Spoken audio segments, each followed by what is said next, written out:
Oke. Pak Guru akan mulai faktor-faktor yang mempengaruhi siklus air dalam tanah. Nah, jadi Pak Guru sedikit akan bahas tentang faktor-faktor yang mempengaruhi siklus air dalam tanah.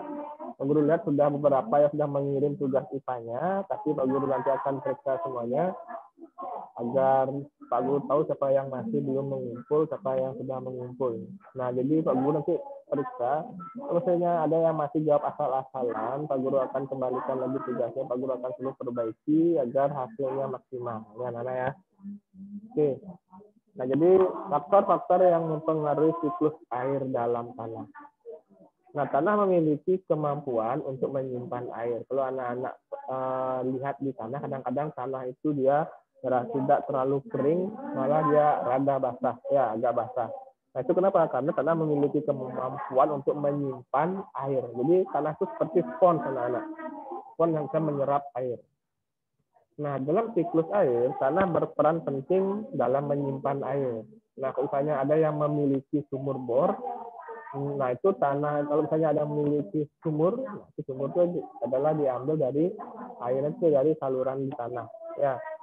Nah, air tanah sangat berguna saat menghadapi musim kemarau. Nah, jadi kalau saat musim kemarau, itu air tanah akan tetap ada, namun dengan kapasitas atau dengan jumlah yang terbatas, anak-anak. Nah, jadi air itu masuk dalam tanah melalui pori-pori tanah. Kalau kalian perhatikan, tanah itu memiliki pori-pori. Itu, Apa saya telat, Pak? iya, nggak kenapa. Bisa. Oke. Nah, setelah itu proses masuknya air ke dalam pori-pori tanah itu bisa dinamakan infiltrasi. Infiltrasi itu adalah proses masuknya air ke dalam tanah. Maksudnya masuk ya. Jadi air masuk dalam tanah, infiltrasi secara lambat. Makanya kalau misalnya curah hujan yang sangat tinggi dapat mengakibatkan apa, anak-anak? Dapat mengakibatkan banjir karena proses masuknya air ke dalam tanah itu sangat lambat, anak-anak. Nah, setelah itu air tanah biasanya lebih jernih dan lebih bersih karena sudah tersaring oleh lapisan-lapisan tanah. Jadi tanah itu dia berlapis-lapis, anak-anak. Jadi tidak hanya tanah saja, jadi dia berisi namanya batuan-batuan dan juga pasir, sehingga air itu menjadi lebih jernih di dalam tanah. Oke, faktor-faktor yang mempengaruhi ketersediaan air tanah sebagai berikut. Nah, jadi air tanah itu jumlahnya terbatas. Ya, seperti air laut yang jumlahnya sangat banyak. Nah, air tanah jika terus-menerus diambil akan habis, anak-anak. Jadi yang pertama membatasi adalah curah hujan. Jadi curah hujan yang tinggi dapat mempengaruhi ketersediaan air tanah. Misalnya curah hujannya sangat banyak, sehingga air tanah akan semakin tersedia. Nah, sedangkan misalnya curah hujannya sedikit, akan mengakibatkan kelangkaan jumlah air tanah. Seperti itu.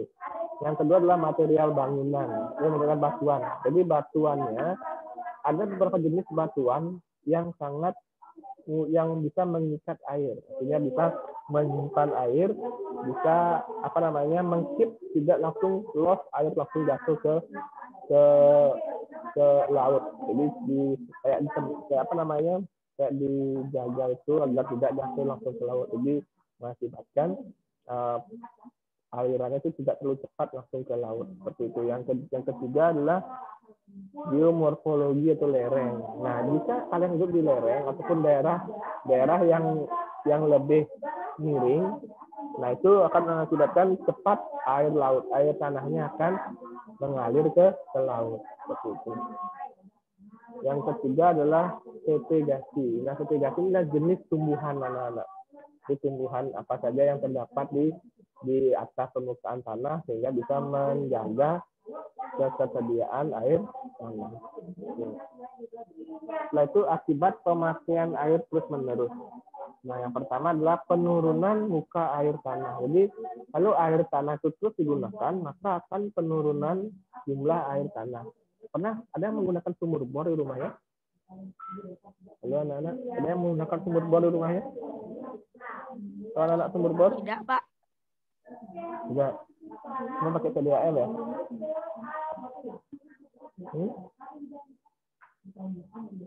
Udah? Ada yang pakai Sumber bor, Amelia pakai sumber bor tuh PDAM. Ken gimana Ken? Halo, Ken Bimantara. Dengar soalnya Pak Guru? Halo? Oke, tadi dulu kayaknya. Dengar soalnya Pak Guru anak-anak? Dengar. Oke, jadi Dengar. Kecil, Pak. Pak Guru tahu apa namanya? Kalian masih aktif atau enggak? Dengar soalnya Pak Guru, kecil tuh keras soalnya Pak Guru. Lumayan kecil, Pak. Lumayan kecil.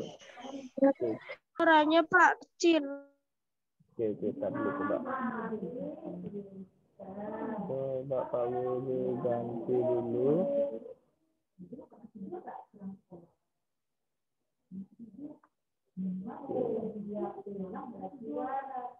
Coba Pak Guru pause dulu. Oke, sudah. Jadi itu. Jadi akibat pemakaian air terus-menerus akan mengakibatkan permukaan air tanah yang menurun. Jadi semakin habis air di dalam tanah, anak-anak. Nah, yang kedua terjadinya kemiringan bangunan jembatan ke jalan. Kalau misalnya air itu habis, maka jalan itu akan semakin tuh turun karena air tanah sudah habis seperti itu. Suaranya. Kenapa? Halo? Terdengar jelas suaranya Pak Guru? Terdengar jelas suaranya Pak Guru anak-anak? Sudah? Devanes gimana? Dengar suaranya Pak Guru Devanes? Rangga gimana Rangga? Rangga? Halo Rangga? Dengar suaranya Pak Guru? Jelas, Pak. Jelas? Kecil, Pak. Oke, tadi dulu ya Pak Guru ambilkan. Jelas tapi kecil.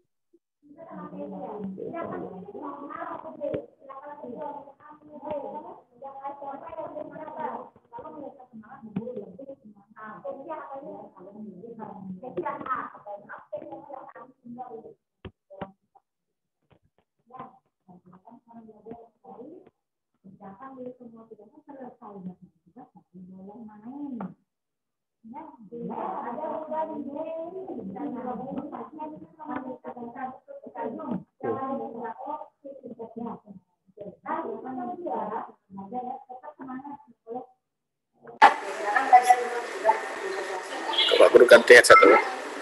Kalau 6C-nya udah nggak terpakai itu, sekarang saya terpakai. Udah dengar suaranya Pak Guru sekarang, anak? Lebih jelas tuh gimana?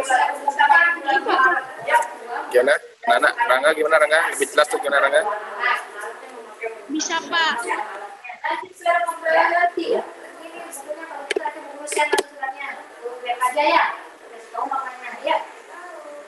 Terlalu keras, Pak.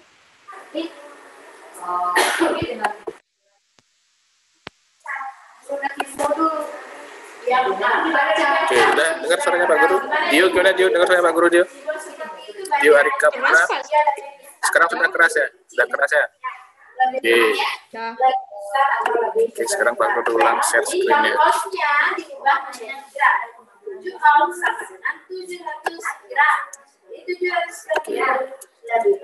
Nah, setelah itu akibat terus-menerus air dipakai akan terjadi pencemaran tanah. Jadi tanah itu semakin tercemar jika air tanah itu terus diambil. Karena apa? Karena telah terkontaminasi dengan yang namanya beberapa air di permukaan. Karena kan air itu disedot dari permukaan ke tanah, dari tanah ke permukaan. Setelah itu terjadi intrusi air laut. Nah, intrusi air laut itu artinya air tanah yang tawar itu tercampur dengan air asin, air laut ya, asin, sehingga mengakibatkan pencemaran air seperti itu. Jadi penggabungan antara air laut dan air tawar itu yang akibat dari pemakaian air terus-menerus ya. Nah, selanjutnya apa yang dapat kita lakukan untuk menjamin kelestarian atau menjamin ketersediaan air tanah? Nah, pertama adalah menanam pepohonan yang akarnya dapat menyimpan air tanah dengan baik. Yang kedua, membuat lubang atau sumur resapan air. Nah, sumur resapan air ini berguna saat musim hujan. Jadi kalau musim hujan, sumur itu akan menampung air sebanyak-banyaknya, sedangkan bisa digunakan saat musim kemarau. Nah, itu. Nah, yang kedua melakukan pelestarian hutan atau pepohonan di sekitar lingkungan. Yang ketiga, tidak menggunakan air secara berlebihan. Yang selanjutnya, membuang sampah pada tempatnya, tidak mengganggu proses peresapan air. Biasa kalau banyak sampah itu, air itu akan susah masuk dalam tanah. Jadi prosesnya akan semakin lama. Itu tidak mencemari tanah dengan limbah-limbah atau zat kimia. Yaitu memberikan edukasi terhadap keluarga terdekat dan masyarakat sekitar akan pentingnya menjaga ketersediaan air. Nah, selanjutnya mengganti pipa air yang bocor dengan pipa yang baru agar tidak terjadi pemborosan air. Menutup keran saat tidak digunakan, nah itu kayak sudah sering kalian lakukan. Dan yang terakhir, nah itu adalah tidak melakukan penebangan pohon secara sembarangan. Oke, jadi itu beberapa cara dalam menghemat air tanah. Oke, gimana anak-anak? Sudah paham ya untuk IPA? Itu untuk materi IPA-nya tentang ketersediaan air tanah. Gimana Revanes? Paham Revanes? Revanes paham? Today gimana Today? Ada pertanyaan Today? Today? Enggak, yang lain gimana? Paham? Bisa ya? Paham ya? Oke, ada pertanyaan dulu sebelum Pak Guru lewat. Pak Guru lanjut ke matematika. Ada pertanyaan? Tidak ya? Oke, Pak Guru matematika. Nah, untuk matematika hari ini kita membahas tentang diagram garis. Nah, diagram garis ini berkaitan dengan tabel. Jadi anak-anak harus memahami dulu cara pembuatan tabel, menyajikan data dalam bentuk tabel. Selanjutnya baru kalian diubah ke dalam bentuk diagram garis. Oke, yang pertama adalah menyajikan data dalam bentuk diagram garis. Nah, diagram garis itu merupakan diagram yang digunakan terutama untuk mewakili data yang diambil secara berkala dari waktu ke waktu selama interval tertentu. Nah, artinya inilah data yang diambil secara berkala. Jadi dia ada waktu yang tertentu. Nanti anak-anak, jadi dalam waktu tertentu diambil secara berkala, nanti disajikan untuk diagram garis. Misalnya, contohnya itu misalnya berat badan. Kan semakin naik dia, semakin bertambah. Nah, itu dapat dilihat dengan diagram garis. Seperti itu. Nah, secara umum, diagram garis ini sering digunakan untuk melihat perubahan anak-anak. Perubahan atau pertumbuhan yang berkelanjutan. Paham anak-anak? Jadi anak-anak harus paham dulu fungsi dari diagram garis ini apa? Adalah untuk melihat pertumbuhan atau perkembangan yang berkelanjutan. Misalnya berat badan, setelah itu tinggi badan, setelah itu ada hasil panen, seperti itu dapat dilihat dengan diagram garis. Itu yang tepat menggunakan diagram garis. Nah, diagram garis juga menunjukkan adanya kaitan antar data, misalnya berat badan dengan tinggi badan yang diukur setiap waktu. Data tersebut disebut dengan data kontinu.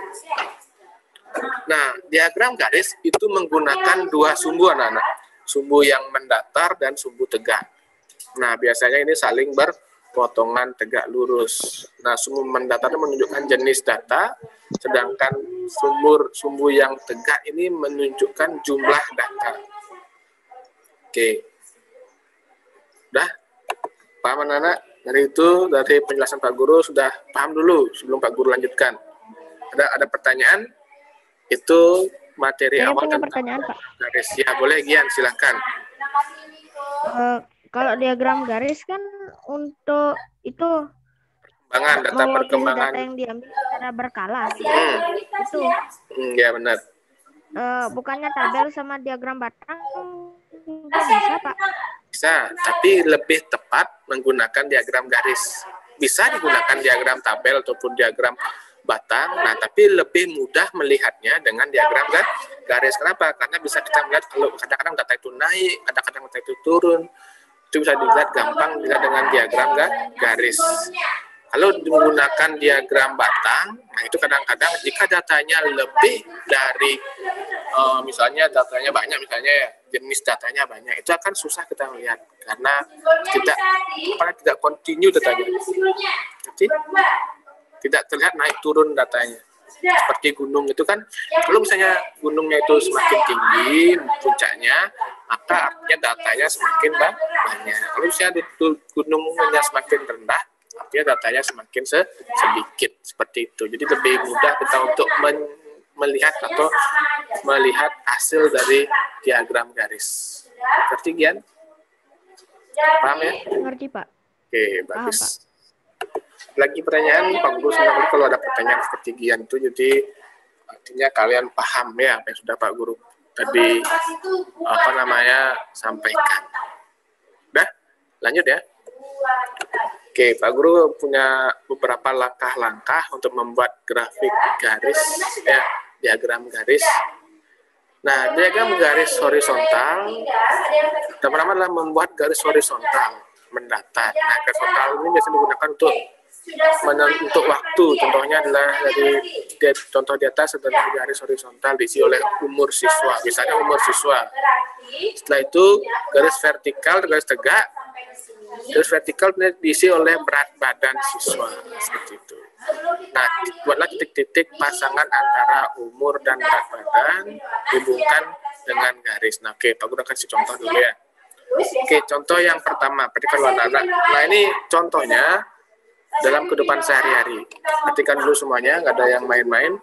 Nah, SD Widyatmika memiliki perpustakaan yang memiliki berbagai macam jenis buku dan tempat membaca yang nyaman juga tenang. Sehingga siswa sangat antusias mengunjungi perpustakaan sekolah. Pada hari Senin, terdapat 60 siswa mengunjungi perpustakaan. Hari Selasa, 70 siswa. Hari Rabu, 65 siswa. Hari Kamis, 80 siswa. Hari Jumat, 50 siswa. Buatlah diagram garis dari data pengunjung perpustakaan SD Widyatmika dalam 1 minggu. Nah, sebenarnya kalau misalnya dalam bentuk seperti ini, susah kita melihat peningkatan dan penurunan pengunjung perpustakaan. Nah, jadi kita ubah ke dalam bentuk diagram apa? Diagram garis. Nah, oke, lihat. Nah, tahap pertama, sajikan dulu datanya dalam bentuk diagram, bentuk tabel, anak-anak. Bentuk tabel. Jadi penting kalian membuat bentuk tabel dulu agar mempermudah dalam membuat diagram garis. Nah, pertama lihat. Nah, tabel itu dibagi menjadi 2 buah kolom. Nah, kolom pertama ini adalah kolom hari. Nah, kolom hari ini hari Senin, hari Selasa, Rabu, Kamis, Jumat. Nah, sedangkan kolom yang kedua itu menunjukkan banyak pengunjung perpustakaan dari SD Widyatmika tadi. Sudah? Oke, kita lihat. Tadi hari Senin ada 60 siswa, kalian tulis. Nah, pada kolom hari Senin diisilah 60 siswa pengunjung. Nah, sedangkan hari Selasa berapa kali diisi? Sesuai dengan data soal yang sudah kalian temukan tadi. Hari Selasa diisi 70. Hari Rabu diisi berapa? 65. Hari Kamis diisi berapa? 80 siswa. Hari Jumat diisi berapa? 50 siswa. Oke, tahap selanjutnya adalah kalian membuat 2 buah garis, anak-anak. Garis tegak lurus, garis mendatar. Nah, itu adalah berisi data hari yang mendatar yang dari kiri ke kanan itu mendatar ya, anak-anak ya. Sedangkan garis tegak itu yang dari atas ke bawah. Nah, itu adalah jumlah pengunjung perpustakaan. Nah, setelah itu gambarlah. Setelah itu kalian isilah titik-titik menunjukkan banyak data sesuai dengan jenis data yang diberikan. Nah, yang terakhir baru kalian hubungkan titik-titik tersebut dengan garis lurus. Oke, pertama lihat. Nah, ini dia gambar garis, diagram garisnya. Oke, dilihat hari Senin. Oke, Pak Guru ambil spidol dulu. Oke, nah ini. Hari Senin, kalian dibuat dulu gini, buat 2 buah garis yang berdiri. Nah, oke, sorry. Jadi seperti ini ya. Dan buat 2 garis. Nah, ini garis yang tegak. Dan juga ada garis yang mendatar. Ini yang mendatar. Garis yang mendatar dan garis yang tegak. Nah, pertama kalian tentukan dulu, kalian buat dulu namanya skala. Skala itu artinya tidak kalian tulis 1, 2, 3 sampai 90. Nggak usah. Kalian buat apa namanya rentangannya, misalnya contohnya kan 90 nih, kalian pakai 10 saja, 0, 10, 20, ya, 20, 30, 40, 50, 60, 70, 80, 90. Kalau kalian buat 1 sampai 90 itu kan panjang sekali jadinya, habis kertasnya. Paham anak-anak? Ngerti? Ngerti Gian? Paham? Ngerti, Pak. Jadi kalian tidak usah membuat semuanya, ya. Jadi kalian buat perbanding apa namanya beberapa data saja dari 10, 20, 30, 40, 50 sampai 90. Oke. Oke. Gangguan. Oke. Sabar. Kita dulu. Nih. Masih gangguan.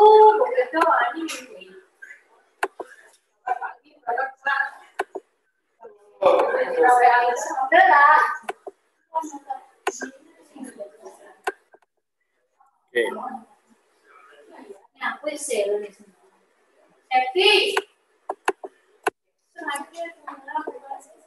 Oke, ini tadi ya.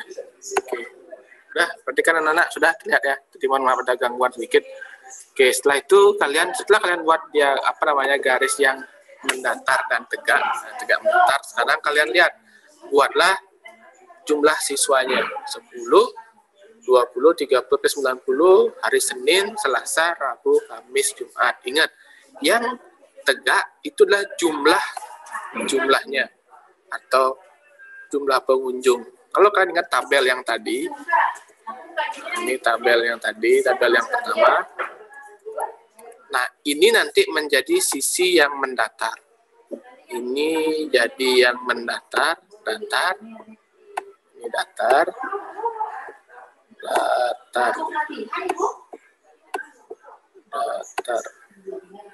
Nah, sedangkan kalau yang kolom yang kedua, ini yang tegak. Ini yang tegak. Paham anak-anak? Jadi selalu dia kolom yang jumlah itu adalah kolom yang tegak, sedangkan untuk jenis datanya itu yang mendatar. Paham? Paham anak-anak? Berarti ya? Nah, setelah itu dapat kalian ubah seperti ini. Jadi ini yang tegak, jumlah banyak pengunjung, sedangkan harinya itu adalah yang mendatar. Sekarang Senin. Senin ada 60 siswa pengunjung. Kalian buat dulu garis putus-putus. Seperti ini. Garis putus-putus. Nah, di mana pertemuannya? Di mana titik temu antara Senin dan 60? Titik temunya di sini dia. Kalian buat dulu titik. Jangan disambungkan dengan garis dulu. Buatlah dulu titiknya. Ini titik hari Senin. Berarti hari Senin ada 60 pengunjung. Seperti itu. Sedangkan hari Selasa, buat juga kalian titik-titiknya. Titik, apa namanya, garis putus-putusnya. Setelah itu, di mana titik temunya? Titik temu antara hari Selasa dan 70 pengunjung. Titik temunya ada di sini. Nah, ini titik temunya.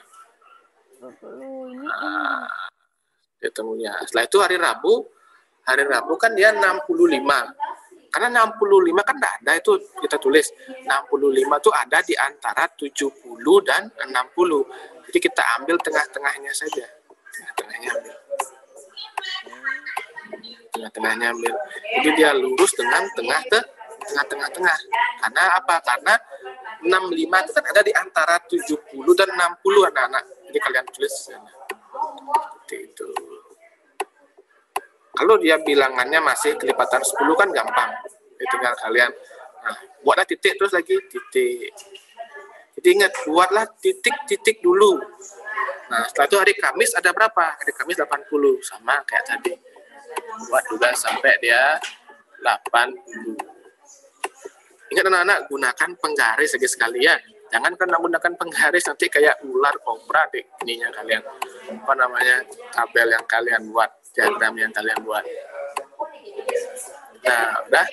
Setelah itu pertemuannya di mana? Oh, di sini. Dan yang terakhir Jumat itu 50. Tulis di sini cara yang sama.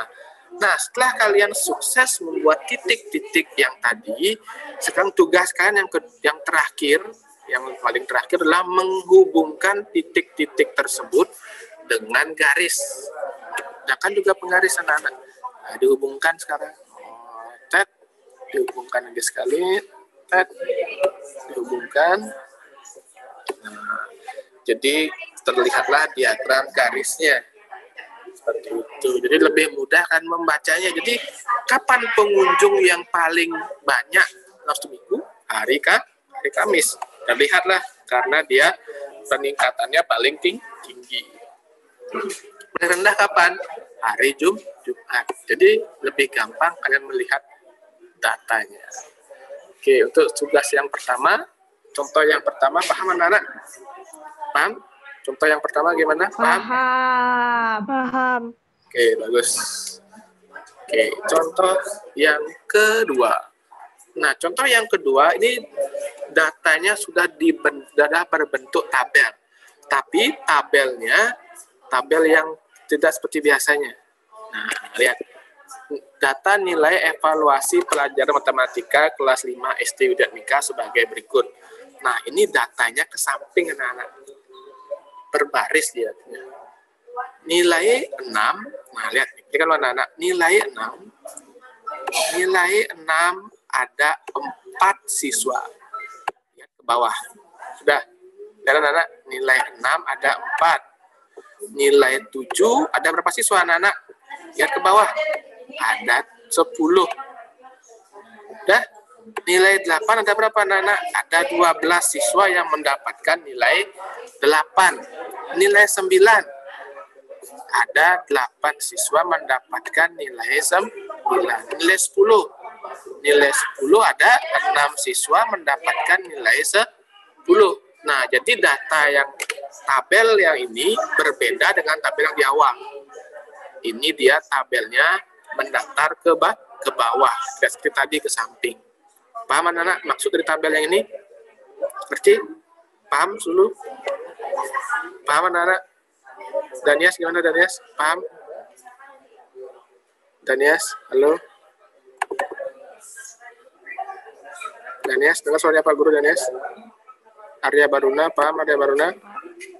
Arya Baruna, paham? Paham. Oke. Nah itu. Paham.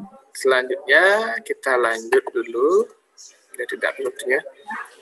Nah, karena data sudah berbentuk tabel, jadi tugas kalian lebih mudah, anak-anak. Tidak perlu kalian membuat tabelnya lagi.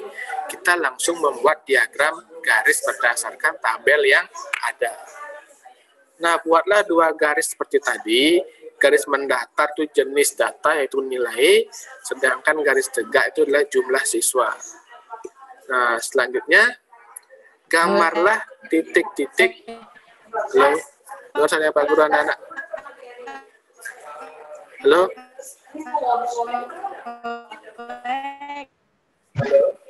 Ngelek. Halo, anak-anak. Halo, dengar? Ngelek ya? Ngelek, Pak. Sekarang sudah? Ngelek, Pak. Sekarang sudah? Sekarang masih? Ngelek? Ngelek lagi, Pak. Oke, kayak main game aja nge-lag ya. Sabar nih. Sekarang sudah mau bagus? Udah Pak Guru ganti sedikit biar lebih bagus. Masih nge-lag? Enggak ya? Sudah tidak ya? Today, kan today? Masih nge-lag today? Tadi baru ngelek banget, Pak. Sekarang sudah? Sudah ya? Oke Pak Guru lanjut lagi. Main, Pak. Oke. Tar dulu mana itu Pak Guru sudah buat tadi. Nah, tadi sudah nih. Nah, gambar titik-titik sudah sama. Hubungkan titik. Nah, jadi seperti ini. Ingat yang di bawah ini kalian buat 2 buah garis, garis mendatar dan garis yang tegak nih karena di ini susah dia buat. Nah, kayak gini dia. Diagramnya, garisnya. Dia ada garis mendatar dan garis tegak. Nah, garis tegak ini jumlah siswa. Banyak siswa. Sedangkan garis yang mendatar nilai. Seperti itu anak-anak. Paham? Paham ya? Paham? Pak. Oke. Nah, setelah itu kalian buatlah datanya. Nilai 6 ada 4, nilai 7 ada 10, nilai 8 ada 12, nilai 9 ada 8, nilai 10 ada 6. Kalian buat titik-titiknya, setelah itu dihubungkan. Menjadilah diagram garis. Paham anak-anak? Kayaknya nggak terlalu susah. Paham? Paham, Pak. Ada pertanyaan? Kayaknya bakalan mati nih. Lagi 1 menit dia mati nih. Oke, nah jadi sebelum mati, jadi Pak Guru harap nanti bisa kalian mengerjakan, ya. Dikerjakan tugasnya, jangan dikerjakan asal-asalan. Nanti Pak Guru akan tetap cek dan nilai tugasnya, ya. Oke, Pak Guru akan kirim dulu tugasnya. Coba dicek di WA yang masing-masing. Oke.